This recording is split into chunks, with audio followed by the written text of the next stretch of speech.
بھائیوں 5 ضعیفُل اسناد احادیث شب برات کے حوالے سے اور ایک صحیح سند کے ساتھ جو قول ہے ایک تابعی کا، میں وہ بیان کروں گا، لیکن اس کی ڈیٹیل میں جانے سے پہلے آپ ایک دفعہ درود شریف پڑھ لیجیے۔ اللہم صلی علی محمد وعلی آل محمد کما صلیت علی ابراہیم وعلی آل ابراہیم انک حمید مجید۔ اللہم بارک علی محمد وعلی آل محمد کما بارکت علی ابراہیم وعلی آل ابراہیم انک حمید مجید۔ السلام علیکم ورحمۃ اللہ وبرکاتہ۔ اللہ سے دعا کرتے ہیں کہ آپ لوگ سب خیریت سے ہوں گے، اور یہ جو ویڈیو بنا ہے وہ شب برات سے ریلیٹڈ ہے، اور شب برات کی حقیقت اور 15 شعبان کا روزہ، یہ ساری چیزیں جو ہے وہ قرآن حدیث کے حوالے سے جو ہے علی مرزا آپ کو بتائیں گے۔ اور اگر کوئی بھی آپ کو اس میں لگے کہ ہاں یہ جو حدیث اور یہ جو ہے قرآن کے متعلق بات نہیں ہو رہی ہے، تو آپ اس میسج کر سکتے ہیں، اور آپ کو پورا حق ہے صحیح بات دوسروں تک پہنچانے کی۔ اور اللہ سے ہم سب دعا کریں کہ اللہ ہم سب کو صحیح راستے پر چلائے اور ایمان پر خاتمہ نصیب کرے، اور سبھی مسلمانوں کو خیر و عافیت کے ساتھ رکھے، آمین ثم آمین۔ 15 شعبان کی رات، جسے عرف عام میں شب برات کہا جاتا ہے، چھٹکارے کی رات، حالانکہ یہ چھٹکارے کی رات دراصل حقیقت میں جو قرآن کی روح سے چھٹکارے کی رات ہے اور تقدیر کے فیصلوں کی رات ہے، وہ رمضان کے آخری عشرے کی تاک راتوں میں سے ایک رات ہے۔ میں انشاءاللہ اس پہ احادیث بھی بیان کر دوں گا۔ بہرحال یہ 5 احادیث پبلک میں مشہور ہیں، 5 کی 5 ضعیف ہیں۔ سن لیجئے، پہلی حدیث جامعہ ترمذی اور سنن ابن ماجہ سے ہے، مشکات میں ہے 1299، بڑی مشہور حدیث ہے۔ اما عائشہ رضی اللہ تعالیٰ عنہ کہتی ہیں آپ صلی اللہ علیہ وآلہ وسلم کو میں نے ایک رات بستر پہ نہیں پایا، تو میں آپ کو ڈھونڈتے ہوئے نکلی تو آپ صلی اللہ علیہ وآلہ وسلم بقیع غرقد تشریف لے گئے تھے، بقیع قبرستان میں، اور آپ صلی اللہ علیہ وآلہ وسلم نے وہاں پر یعنی دعا فرمائی، اور اما عائشہ کہتی ہیں کہ میں آپ صلی اللہ علیہ وآلہ وسلم سے پہلے ہی واپس آ گئی، تو آپ صلی اللہ علیہ وسلم نے مجھ سے مخاطب ہو کر فرمایا کہ کیا تم نے یہ گمان کیا تھا کہ اللہ اور اس کا رسول تم سے خیانت کریں گے؟ یعنی سانس پھولا ہوا تھا تو آپ کو پتا چل گیا کہ یہ میرے پیچھے آئی تھی، یعنی مراد یہ کہ تم یہ سمجھی کہ میں کسی اور زوجہ کے پاس چلی گئی، اور وہی اما عائشہ نے کہا کہ ہاں میں یہی سمجھی تھی۔ تو آپ نے فرمایا یہ بے شک نصف شعبان کی رات ہے، یعنی 15ویں رات ہے شعبان کی، 14 اور 15 کی درمیانی رات۔ اس رات اللہ تعالیٰ آسمان دنیا پر نزول فرماتا ہے جیسا کہ اس کی شان کے لائق ہے، اور بنی کلب کی بکریوں کے بالوں سے بھی زیادہ لوگوں کی مغفرت کر دیتا ہے، لیکن یہ روایت ہے ضعیف۔ ڈاکٹر طاہر القادری صاحب یہ روایت پڑھتے پڑھتے ٹھٹک گئے، کیونکہ اس کے آگے لکھا تھا امام ترمذی نے کہ روایتی جعلی ہے، لیکن یہ علماء اتنے بے شرم ہیں اور بالکل خیال نہیں کرتے ہیں کہ آدھی حدیثیں پڑھتے ہیں، اور چلے کوئی جاہل ہو تو ہم اس کو بینیفٹ آف ڈاؤٹ دے سکتے ہیں، لیکن اگر کوئی عالم اس طرح کی کام کرے گا تو اس کو تو پھر ہم نہیں چھوڑیں گے۔ یہ بے شرمی کی انتہا ہے اور علمی خیانت کی انتہا ہے۔ ٹھٹک گئے۔ آگے کے الفاظ ہیں، امام ترمذی کہتے ہیں کہ یہ روایت منقطع ہے، سب سے شدید جرح ہے کہ راویوں کی ملاقات ہی نہیں آپس میں، اور وہ کہتے ہیں اس میں جو تبع تابعی ہے یحییٰ بن کثیر، اس کی ملاقات تابعی عروہ سے ثابت نہیں جو سیدہ عائشہ کے بھانجے تھے، اور جو تبع تابعی ہے حجاج، اس کی ملاقات یحییٰ بن کثیر سے سما ثابت نہیں ہے۔ اور پھر ساتھ امام ترمذی نے لکھا کہ میں نے اپنے استاد امام بخاری رحمہ اللہ تعالی، جنہوں نے صحیح بخاری لکھی ہے، ان سے جب اس حدیث کے بارے میں پوچھا تو انہوں نے بھی کہا یہ حدیث صحیح نہیں ہے، یہ حدیث ضعیف ہے، اور یہ سارے حکم انہوں نے بتائے۔ البتہ ایک حدیث ہے صحیح مسلم میں 2256، جس میں رات کا تو ذکر نہیں کہ یہ کون سی تھی، بہرحال یہ الفاظ موجود ہیں صحیح مسلم 2256 کہ آپ صلی اللہ علیہ وسلم ایک دفعہ رات کو اٹھ کے قبرستان بقیع غرقد چلے گئے، 3 دفعہ یوں ہاتھ اٹھا کر آپ نے دعا کی، بڑی لمبی دعا کی، اما عائشہ بھی پیچھے پہنچی، اور پھر بعد میں پہلے ہی وہ آگے اپنے بسترے پہ سانس پھولا ہوا تھا، آپ نے فرمایا کہ تو میرے پیچھے آئی تھی، تو نے کیا سمجھا اللہ اور اس کا رسول خیانت کریں گے؟ سیم وہی الفاظ ہے۔ پھر آپ نے فرمایا کہ جب تم سوئی ہوئی تھی، لیٹی ہوئی تھی، میں نے گمان کیا کہ تم سو گئی ہو، میرے پاس جبرائیل آئے تھے، انہوں نے مجھے اللہ کا پیغام دیا کہ جا کر بقیع غرقد میں جو دفن ہے مسلمان ان کے لیے دعائے مغفرت کریں، تو میں ان کی دعائے مغفرت کے لیے بقیع غرقد قبرستان میں آیا اور 3 دفعہ ہاتھ اٹھا کے دعا کی۔ اس سے یہ بھی بات پتہ چلی کہ بعض جو سلفی علماء کا یہ موقف ہے کہ قبر کے سامنے ہاتھ اٹھا کے دعا نہیں کر سکتے، وہ بالکل باطل ہے. قبر کے سامنے ہاتھ اٹھا کے دعا کر سکتے ہیں، اور اس میں یہ نہیں ہے کہ وہ قبر والے سے مانگ رہا ہے، وہ آپ اللہ ہی سے مانگ رہے ہیں. نبی صلی اللہ علیہ وسلم نے بقیہ غرقد قبرستان میں 3 دفعہ ہاتھ اٹھا کے دعا کی، صحیح مسلم 2256. بلکہ المستدرک للحاکم میں موجود ہے کہ تمہارا رب حیا فرماتا ہے اس شخص سے جو ہاتھ اٹھا کے دعا کرے کہ اسے محروم لوٹائے. ہاتھ اٹھا کے دعا کرنا یہ افضل عمل ہے. اور آپ ہر دعا کے لیے، ایون نماز کے بعد بھی، آپ اجتماعی دعا کی بات نہیں کر رہا، الگ سے جو آپ دعا ہاتھ اٹھا کے کریں زیادہ بہتر ہے. نہ بھی اٹھائیں تب بھی ٹھیک ہے. ہم ٹائلٹ میں جاتے وقت ہاتھ اٹھا کے دعا کرنے تو نہیں جاتے، کر کے جاتے. یا بسم اللہ جو ہم پڑھتے ہیں کھانے سے پہلے ہاتھ اٹھا کے تو نہیں. دونوں طریقے سے بہتر ہے کہ آپ ہاتھ اٹھا کے کریں، اس سے بغیر بھی بالکل ثابت ہے. دیکھ لیں میں ساتھ کتنے چھوٹے چھوٹے مسائل بتا دیتا ہوں. اور یہی جو مسلم کی حدیث ہے 2256، اسی میں وہ دعا ہے، السلام علیکم اہل الدیار من المؤمنین والمسلمین وَإِنَّا إِن شَاءَ اللَّهُ بِكُمْ لَلَاحِقُونَ نَسْأَلُ اللَّهَ لَنَا وَلَكُمُ الْعَافِيَةَ. جو قبرستان جانے کی دعا ہے کہ اے اس قبرستان کے رہنے والے مسلمان مرد و عورت، مومنین مرد و عورت، ہم تم پر سلامتی بھیجتے ہیں، اور ہم تم سے اللہ کے حضور جو ہے وہ عافیت کا سوال کرتے ہیں. بے شک ہم بھی مر کے تمہارے پاس آنے والے ہیں، اپنے لیے بھی اور تمہارے لیے بھی اللہ کے حضور ہم عافیت کا سوال کرتے ہیں. دوسری حدیث شعب الایمان، امام بیہقی کی کتاب میں ہے 1305، مشکات کے اندر اس کا نمبر ہے، اور یہ ویسے پرائمری کتاب ہے امام بیہقی کی شعب الایمان. ام عائشہ کہتی ہیں کہ 15 شعبان کی رات تھی، اس کے بارے میں آپ صلی اللہ علیہ وآلہ وسلم نے فرمایا کہ 15ویں رات کو اس سال پیدا ہونے والے اور اس سال فوت ہونے والوں کے نام لکھ دیے جاتے ہیں، اسی رات اعمال اوپر چڑھتے ہیں اور لوگوں کا رزق بھی لکھ دیا جاتا ہے. یہ سارے فضائل قرآن کے اندر سورہ القدر سورت نمبر 97 میں تقدیر کے فیصلے کی رات، اور سورہ الدخان کے اندر شب قدر کے بارے میں آئے ہیں. اور میرا اصول یہ ہے کہ اگر کوئی حدیث جس کو محدثین بھی ضعیف کہہ رہے ہوں اور وہ قرآن سے بھی ٹکرا رہی ہو تو اس کو ریجیکٹ کرنا بالکل آسان کام ہے. اس حوالے سے وہ حدیث بھی میں انشاءاللہ بعد میں بتا دیتا ہوں. تو یہ روایت بھی منقطع ہے، اس میں ابن حارث جو تابعی ہے اس کی سیدہ عائشہ سے کوئی ملاقات ثابت نہیں ہے، یہ منقطع روایت ہے. اور دوسرے طریق میں ابن کثیر العبدی ضعیف راوی ہے. البتہ جو شعبان میں اعمال اللہ کے حضور چڑھائے جاتے ہیں وہ حدیث ٹھیک ہے، سنن نسائی 2359 جو اعمال آلریڈی ڈسکس کر چکے ہیں. تیسری حدیث سنن ابن ماجہ سے ہے 1306، مشکات کے اندر اس کا نمبر ہے. اور اس حدیث کو وہ ضعیف جمع ضعیف برابر حسن کا فارمولہ لگا کے شیخ البانی نے صحیح کہا ہوا ہے. اور اس میں مجھے ایک لطیفہ بھی ضمناً یاد آ گیا.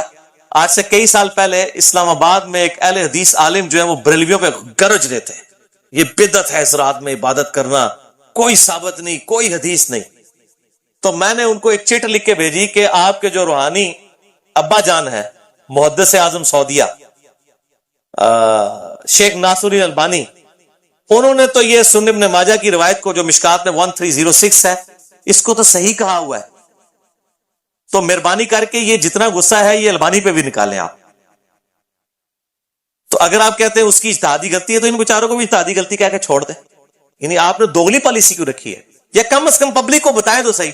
لے جی بے شرمی کی انتہا ہے، اس بندے نے چٹ بھی پڑھی ہے لیکن بیان نہیں کیا.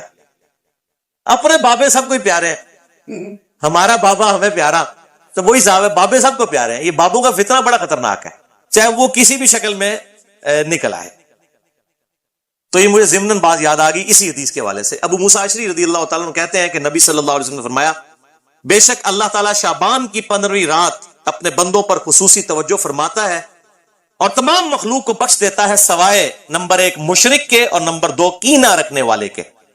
یہ انتہائی سخت ضعیف روایت ہے اور اس میں کئی حکم ہے. نمبر 1 زبیر بن مسلم اور عبد الرحمن مجہول راوی ہیں، ان نون راوی ہیں جن کا کوئی یعنی لاپتہ راوی ہیں جن کا کوئی تعارف نہیں ہے. دوسرا ابن لہیہ اور ولید بن مسلم، یہ دونوں مدلس ہیں اور عام سے روایت کر رہے ہیں اور سما کی تصریح کوئی نہیں ہے. اور شیخ زبیر صاحب نے مشکات 1306 کے فٹ نوٹ پہ لکھا کہ اس کی جو سند ہے یہ ظلمات میں ڈوبی ہوئی، یعنی کسی صورت ہی حسن درجے تک نہیں پہنچتی ہے. یہ تو ضعیف میں بھی سخت ترین ضعیف روایت ہے. اور اس میں پھر اب وہ 11,000 وولٹ والی روایت یہاں پہ بیان کر دوں جو کہتے ہیں ہم صحیح اور ضعیف کا فرق نہیں کرتے، اور میری مجبوری ہے، اس کے بغیر یہ دماغ میں ڈرل نہیں ہوتا یہ روایت میں بیان نہ کروں تو۔ مشکات میں ہے 4902 مسند احمد اور امام بخاری کی الادب المفرد کے حوالے سے۔ امام بخاری کی بھی ساری حدیثیں صحیح نہیں ہیں، صرف صحیح بخاری کی روایتیں صحیح ہیں، الادب المفرد میں یہ ضعیف روایت ہے۔ اور اگر ہم وہ ڈاکٹر طارق قاضی صاحب کہتے ہیں ہم امام حنیفہ کے مقلد ہیں، آپ بخاری کے مقلد ہیں، اگر ہم بخاری کے مقلد ہو تو اس روایت کو صحیح مانیں۔ مشکات میں 4902 ہے کہ جو شخص اپنے جہلی نسب پر فخر کرے تو اس کو پھر تم کہو کہ تم اپنے جہلی نسب پہ فخر کرتے ہو، اسے کہو کہ اپنے باپ کی شرمگاہ کاٹ کے اپنے منہ میں رکھ، نعوذ باللہ من ذالک۔ اور یہ بات اس سے کنایے سے نہ کرو، ڈائریکٹ کرو۔ اتنی بےہودہ بات آپ صلی اللہ علیہ وسلم کبھی کہہ سکتے ہیں؟ وَإِنَّكَ لَعَلَىٰ خُلُقٍ عَظِيمٍ، اخلاق کے بلند ترین درجے پہ فائز۔ اور بخاری اور مسلم کی حدیث کہ آپ صلی اللہ علیہ وآلہ وسلم میں کنواری لڑکیوں سے زیادہ شرم و حیا تھی، وہ اس قسم کی بات کر سکتے تھے؟ اس میں بھی یہی حکم ہے، اس میں حسن بصری مدلس ہیں اور ان سے روایت کر رہے ہیں، اور صحیح مسلم کے مقدمے میں موجود ہے کہ مدلس کی ان والی روایت سماع کی تصدیق کے بغیر ضعیف ہوگی۔ مسئلہ نمبر 36 میرا سن لیں، ضعیف الاسناد اور من گھڑت احادیث کے فتنے کا تحقیقی جائزہ، جسے شوق ہو تو یہ میں نے الزامی جواب پھکی کے طور پہ یہ اینٹی وائنم دیا تھا یہ والی روایت۔ چوتھی حدیث مسند احمد سے ہے، مشکات میں ہے 1307 عبداللہ ابن عمر بن عاص، سیم الفاظ ہیں وہی کہ 15ویں رات کو سب کی مغفرت ہو جاتی ہے، لیکن اس میں الفاظ ہیں سوائے خودکشی کرنے والے کے اور کینہ رکھنے والے کے۔ لیکن اس میں ابن لہیہ جو ہے وہ مدلس، اس میں تو نہیں ہے ویسے وہ مدلس راوی ہیں، لیکن اس میں ان کی یہ روایت اختلاط کے بعد کی ہے، یعنی جب ان کا حافظہ بگڑ گیا تھا۔ یہ امام حاکم نے المستدرک الحاکم میں کئی روایتوں کو بخاری مسلم کی شرط پہ صحیح کہا ہے، اور بات بھی صحیح ہے کہ بخاری اور مسلم کے راویوں سے وہ حدیثیں ہیں، لیکن ان میں کئی راوی ایسے ہیں، کئی صحابہ بھی ایسے ہیں کہ وفات سے پہلے وہ اپنی حدیثوں کو مکس کر جاتے تھے، حافظہ کمزور پڑ گیا۔ تو اگر راوی ثقہ ہو بعد میں اس کا حافظہ بگڑ جائے تو اس کے حافظہ بگڑنے سے پہلی والی روایتیں جو ہوں گی وہ صحیح ہوں گی، بعد والی ضعیف ہوں گی۔ یہ بعد والی ہے کیوں؟ جو راوی ان سے یہ روایت بیان کر رہا ہے اس کی ملاقات ان کا حافظہ بگڑنے کے بعد ہوئی ہے، وہ پہلے کا راوی نہیں ہے۔ اسی وجہ سے امام حاکم کی کئی روایتیں جن کو وہ بخاری اور مسلم کی شرط پہ صحیح کہتے ہیں وہ ضعیف ہو جاتی ہیں۔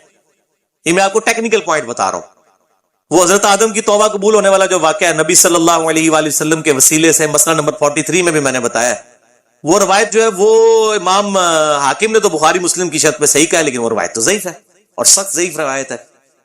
تو یہ چیزیں خیال رکھی جائیں۔ اور یہاں پہ میں ایک ضمناً اور بات بھی عرض کر دوں کہ یہ اہل تشیع کے ہاں بھی شعبانیہ منایا جاتا ہے 15 شعبان کی رات کو، وہ شب برات نہیں منا رہے ہوتے ہیں، وہ امام محمد بن حسن عسکری کا یوم ولادت مناتے ہیں۔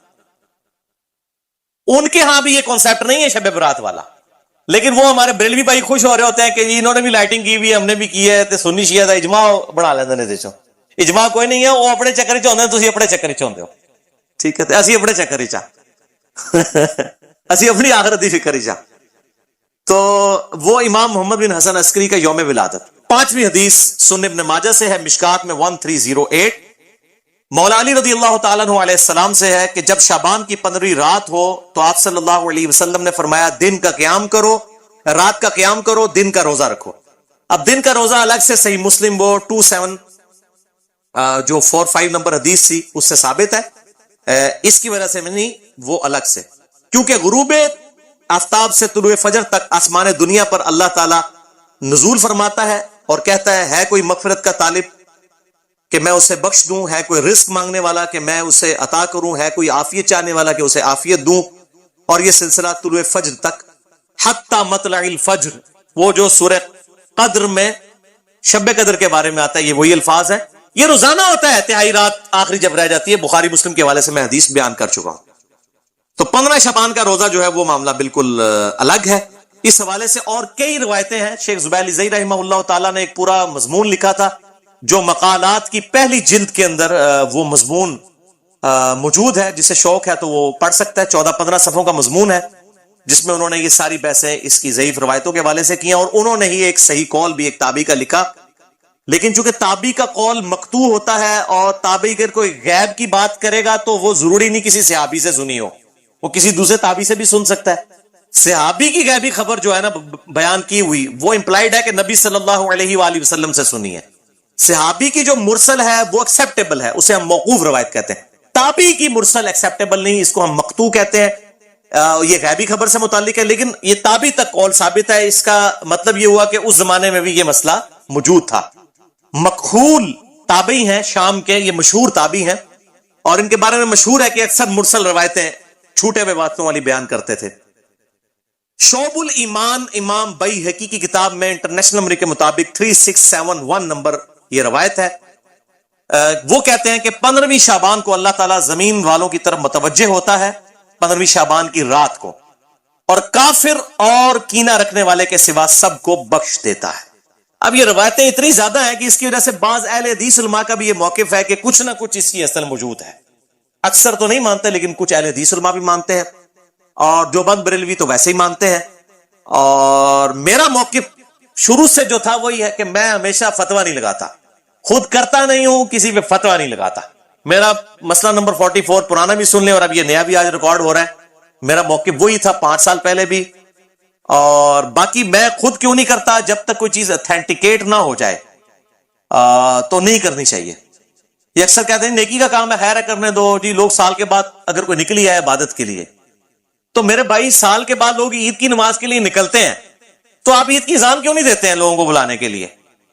نہیں جی ثابت نہیں ہے. تو کیا ثابت نہ ہوئی تو کیا ہوا, گناہ کا کام تو نہیں ہے, دے دیا کرے اذان.